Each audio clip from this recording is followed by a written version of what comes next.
Hi, I'm Denise, and this is Manifesting Your Gifts.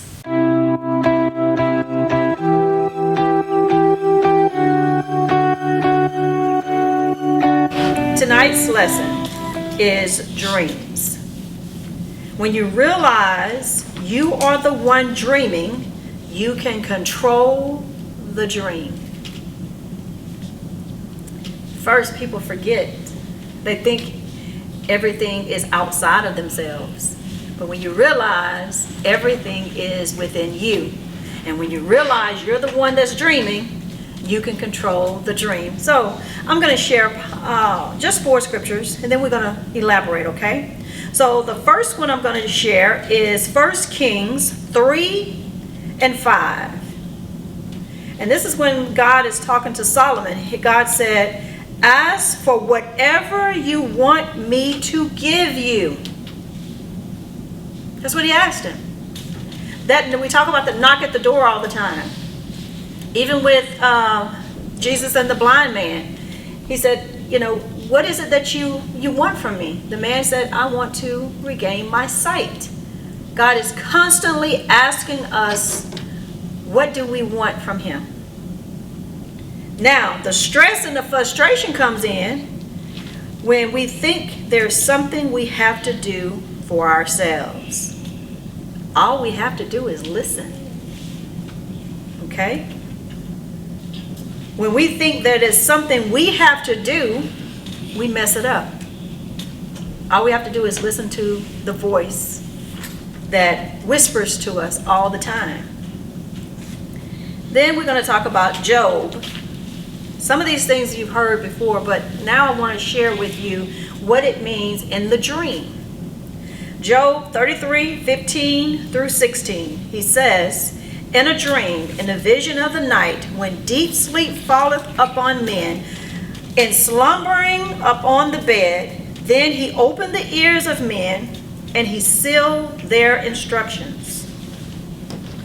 Everything that we're listening to is not anything that we're doing. All we have to do is listen. We don't have to work hard. We don't have to recreate the wheel. All we have to do is to use it for us. It's already been created. And creation is what? Complete. So every option, everything that you could possibly think of that you would want, it has already been created. Now that's the thing that's going to save you. When you realize every possibility has already been created. The worst case scenario has already been created. The best case scenario has already been created. And that's why he said, just think on the lovely things. And then when you think on those lovely things, he will come and rescue you and save you. And when he saves you, it comes from within. The voice that you hear is your own voice. Because when you see him, he will look like who? You. He won't look like anybody else. He'll look like you. So when he appears to you, he's you. I know it sounds like I'm going over and over and over on this because your mind wants to revert back to is something outside of yourself. It has to be somebody else doing these things to me. People are so horrible. Why aren't they doing these things to me? And then when you realize you are the dreamer, nobody's doing anything to you. It is you doing these things to yourself. However, your higher self loves you so much, he might do this. Job 7:14. And you may say, then you scare me with dreams and terrify me with visions. That's Job 7:14. When you get off track, he's going to terrify you. I shared this in my book, and as a few of you have read my book, I kept having this reoccurring dream, and it was just horrible. I woke my ex-husband up. I said, look, we got to pray. Something attacking me. No, nothing was attacking me. God was trying to put me back on the right track. And I have to be honest, since I realized I am the dreamer, I don't have terrifying dreams. Because it's you. No one to blame but self. when you're not thinking the right things during the day, or should I say the daydream, there's a daydream and there's a night dream. The daydreams you can control. The night dreams is what you impress on your subconscious mind, and it's working it out for you. It will save you. Those dreams, the other thing that I'm going to tell you about dreams, do not go to someone else to interpret your dreams. Get up as quickly as possible. As soon as you can remember the dream, write it down. And then somebody's going to say, well, I can't remember my dream when I first get up. Sometimes when you're going through your day, it's almost like deja vu. You're like, oh, this is what I dreamed last night. And you write it down. He's going to keep bringing things back to you. And I say he or she, you. Going to keep bringing things back to yourself to remind you, this is what you dreamed last night. I whispered to you your instructions last night. I want to make certain you heard me. And sometimes the dream that you have is spoken through someone else. They'll come to you and tell you something that you had in your dream, and they're just having a conversation, and it would trigger something in your mind, and you would say, hey, I had that dream. So let me tell you how powerful these dreams are. I think it was Peter. I know it was Peter. That says, silver and gold I have none, but what I have for you, he lifted this crippled person up, right? And his ankles became strong and all of these things. Y'all, it's not physical people. It's just a state of minds. If you have a friend that is financially strapped, you do not have to tell that person, I'm going to pray for you. Just do it. How do you do it? With a daydream. And how is the daydream? Imagine that person in a much better state than they are.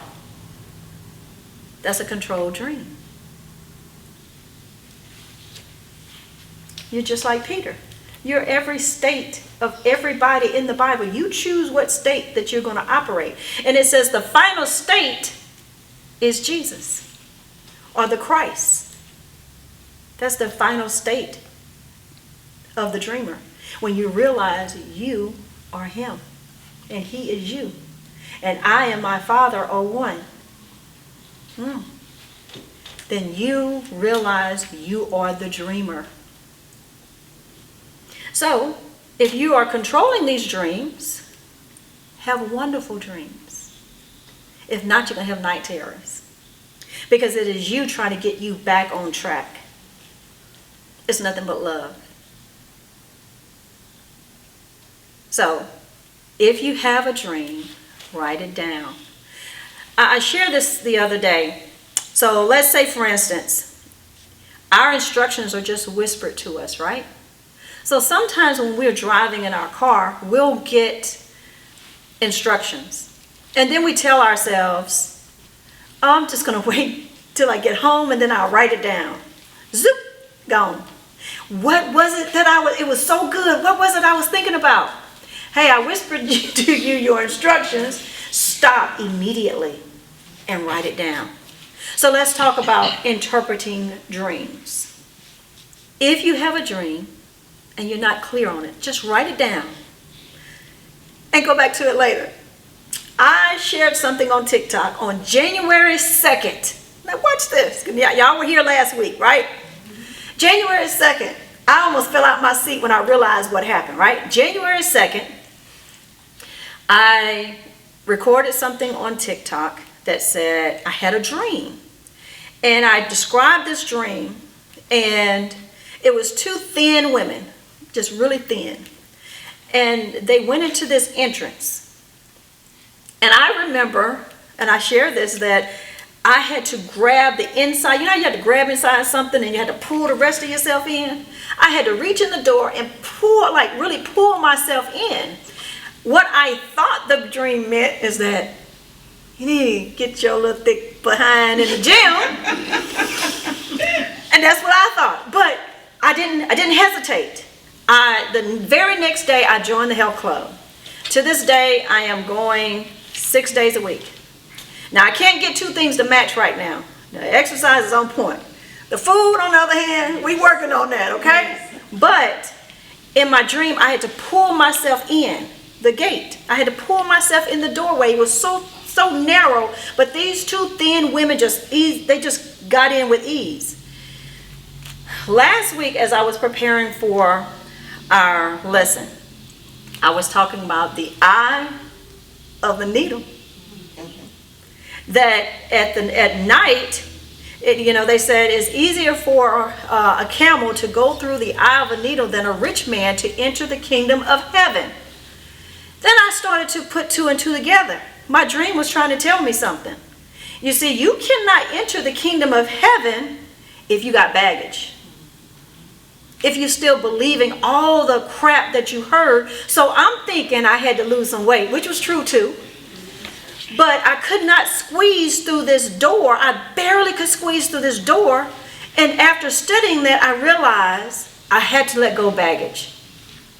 I had to let go of the beliefs that I was told all this time in order for me to enter my heaven, my kingdom of heaven. So your dreams tell you something. Now this happened in January. I just realized what the dream meant to me last week. So that's why I say it's so important for you to record your dreams. Just write it down. Those are messages. And then you can go back and read those dreams. Read your log. You should have a log, especially have a log, right by your bed. You should have a log in your car. Write it down as quickly as possible. Because your mind has been conditioned over the years to focus on the negative. Now watch this. I've had many dreams. But then I wake up and I'm only thinking about the negative dreams. It's like, oh my God, this is no matter what, our minds are geared to go back to the negative, even in our dreams. But the dream was actually something really positive. But I took it as a negative, like, okay, you need to lose some weight, which it helped me. But we tend to look at our dreams, when God whispers things to us, we look at it as a negative. The same thing during the day, our waking dreams. We tend to look at it as a negative, but it is us. We are creating our own dreams. It was in 2021, so I walked up on this snake, and it was so big it hit against the wood, and it went off in the grass. I have some chickens in the back, yes. So I would go back there to get the eggs, and I kept saying, my eggs are missing. This is what I said yesterday. I told somebody as I was driving over here, I said, I got to feed the chickens. I said, but, I didn't think anything about it. I said, I got some eggs missing. So I got the chicken feed, and I'm just walking, getting ready to go feed my chickens, and I have a stack of hay right by the chicken coop. So if it rains, I can put some hay in there so I can keep my eggs clean, right? This son of a gun was sitting up there on the hay. He was looking at me, and I was looking at him. I'm like, Lee. So I dropped the feed. I went got a hoe. And we were about to have a come to Jesus meeting, because you ate my eggs, right? He stood his head up. I'm like, oh, this sucker's fast. I ain't as quick as I used to be. So I went got the hoe. And he was just too darn fast. But let's go back to what happened. I want y'all to remember this. This is why you should not have conversations and think about things unless you want them to be true. As you walk, as you start to realize it's you that's creating this, you're going to limit your conversations with people. Did I want to see this big old snake? No. I should have said, you know what? The snake is no longer there. That was last year. Maybe it's a chicken that's eating the egg, whatever.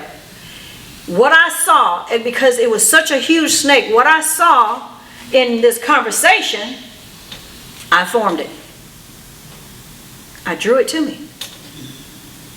Okay, so let's go back to what you watch and what you listen to, what conversations you have before you fall asleep, because you're creating your world. I don't watch TV at all whatsoever. I do not listen to the radio at all whatsoever, because your mind is your investment. So You should have a goal when you fall asleep.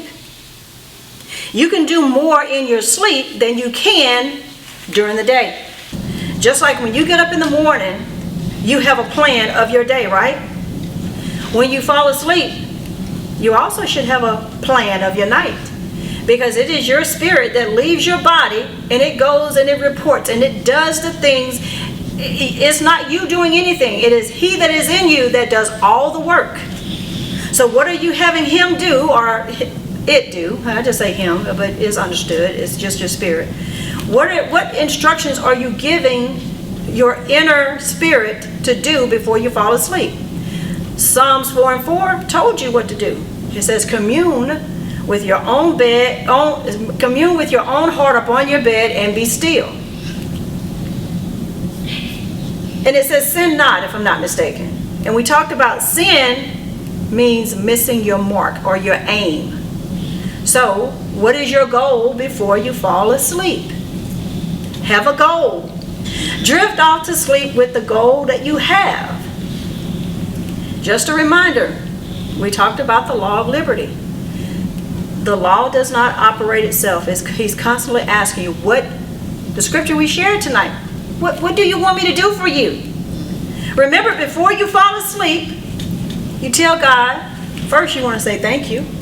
You want to be grateful. And then He's constantly asking you, what is it you want me to do for you?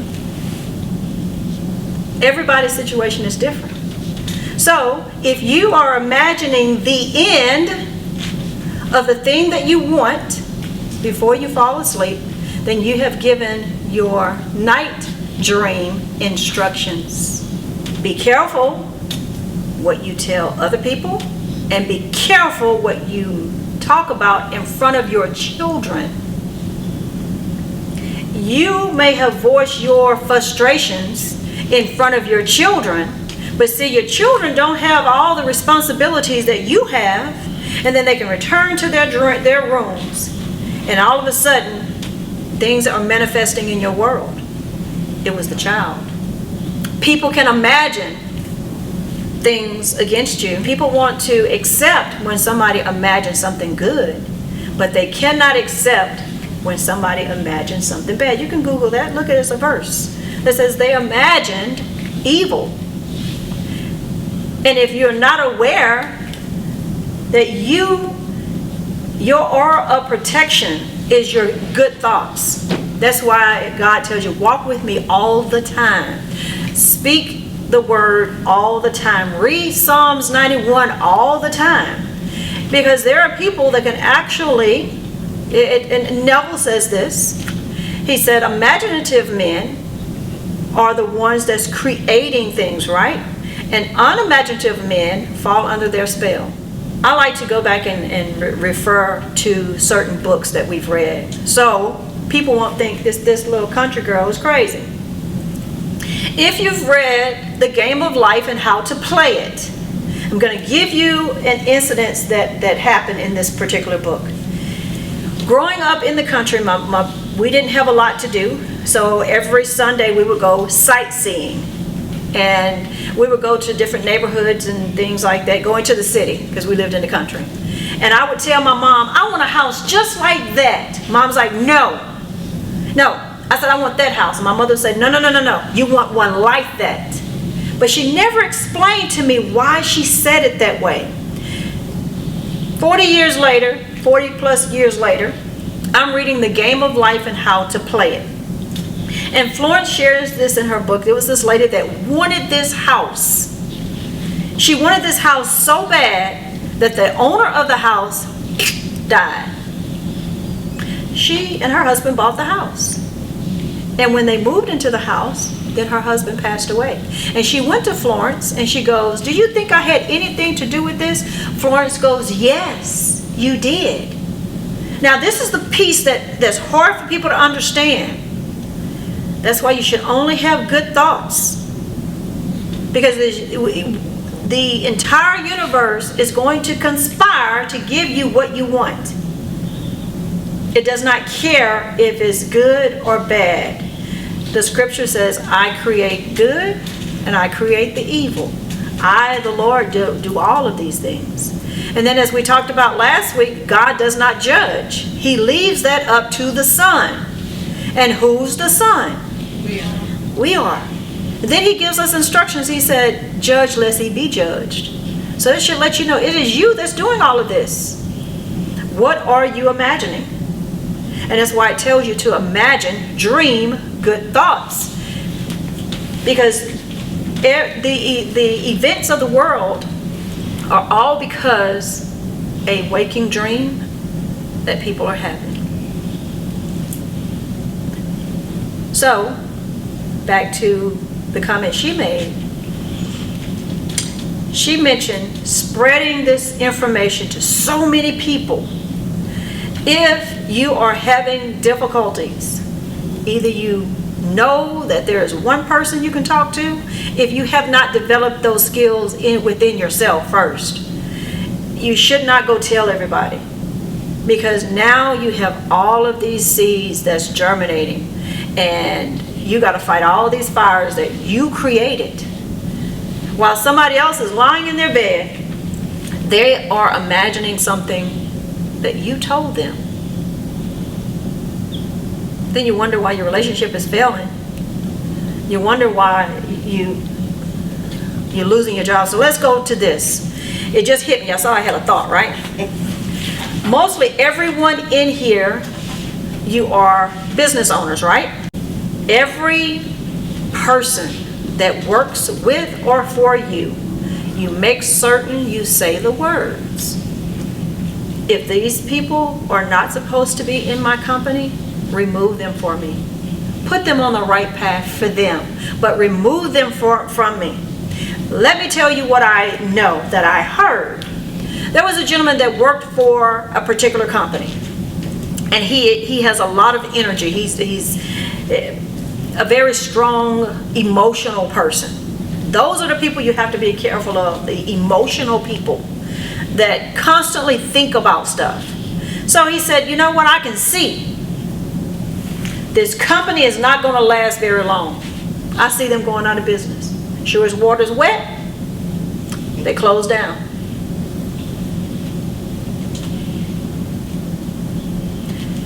If you guys have studied Neville, he shared this. And I keep going back to Neville because as I was going through this journey, I didn't have anybody to talk to when I could hear these voices, right? Well, this voice, it was me. So all of a sudden, out of nowhere, Neville's book started to come to me. I'm like, oh, that happened to me. Oh, that happened to me. So that's why I say Neville a lot. Neville said this. When he was a little boy, his dad said that there was going to be a second war, and he told them who was actually going to be in this war. And I think it was somewhere, I forget what war this was, but it was when Neville came to Louisiana for his basic training. Then in his book he shared, he said, even though it took many years, what my dad said happened. Are the thoughts that you're having, are they yours? Or are they somebody else's? The good thing about this, anything that has been done, it can be undone if you know that you're the dreamer. So if you allow somebody to put something in your head to think that everything is bad, then you're going to have to suffer the consequences that they're suffering. But if you know that you are the dreamer, you can pull up those plans. You don't have to suffer because somebody else is suffering. Even though his dad spoke about the war, he was drafted, but he was able to get out with the law of liberty. He imagined himself back home. He thought about what is it that I want? The scripture says God is constantly asking, what is it that I can do for you? What do you want me to give you? I want freedom. That's what I want. I want to go back home. I want out of this. He said, okay, well, imagine it. You'll see that I am you. Imagine what you want. And you'll have it. It sounds simple, but you have to exercise this gift and this power that you have within you every chance you get. until you mastered it. I'm not going to say mastered it, until you get good at it. Because as long as you're here on this earth, there are going to be lessons. They're going to be even more difficult lessons. But if you created it, you can also revise it. Because it's your story, it's your play, it's your movie. You might have to cut some characters out and say, you know what? You were an extra anyway. Huh? You were just an extra. Now, and doesn't that feel good? That you know when you write your play, that if there's some extras, you ain't got to take them. Y'all can get some free food I got over there, but y'all just extras. Nothing personal. So, when you focus on what you want, do you feel bad for someone else? I know this is going to be touchy. That's a difficult question, huh? Okay, so let me try to explain. I sold this building to a young lady. Shouldn't have. I gave her a 5-year owner finance contract when I should not have. I needed to what? Undo it. But it wasn't me that undid it. It was me, but I didn't know it was me. The voice said, say this. And I said it. I said, if this building is for her, let it be. If not, give it back to me. And it happened 3 times. Said it again. The 3rd time, I said, even if I have to give her $25,000 back, the voice said, that's not what I told you to say. This is what I told you to say. If this building is for her, let it be. If not, give it back to me. After I did, I didn't think anything about it. 6 months later, she gave it back to me. Now, y'all, this is a serious lesson. Do you see how someone else, this was just for me to teach this, right? You see how somebody else with an imagination, and they use their 2 gifts, mind and speech, and it turned it around. If you think for one moment, Denise, that was mean, then you don't know who you are. It was just a dream. That was a nightmare. So I changed the nightmare. I didn't know I was changing the nightmare. I was taught to change that nightmare. The race is not given to the swift or the strong. It's given to the one who perseveres until the end. So get it out of your head of feeling sorry, because the first commandment is talking about you. Love the Lord thy God with all your heart, with all your soul. And the second is like unto the first one. Love your neighbor as yourself. And on these 2 commandments hang all the law and the prophets. So if I put myself in 2nd place, I don't love myself. You shall decree a thing. You know, we're decreeing things all day long. But we don't realize we're decreeing a thing. So when it does come to pass, we think somebody did something to us. It's horrible what they did to me. Now that I know the truth, it's hard for me to listen to sob stories. I'm like, then the scripture says, no man, no manifestation comes unto me unless I draw them. You have to live in the thing, in the state. You have to wake up or go to sleep every night in the place that you want to be. Because this is just a dream. During the process of getting this building back, I stood right there and I was sharing my story with you guys. And then she calls me and said, Denise, I want to get the building back to you.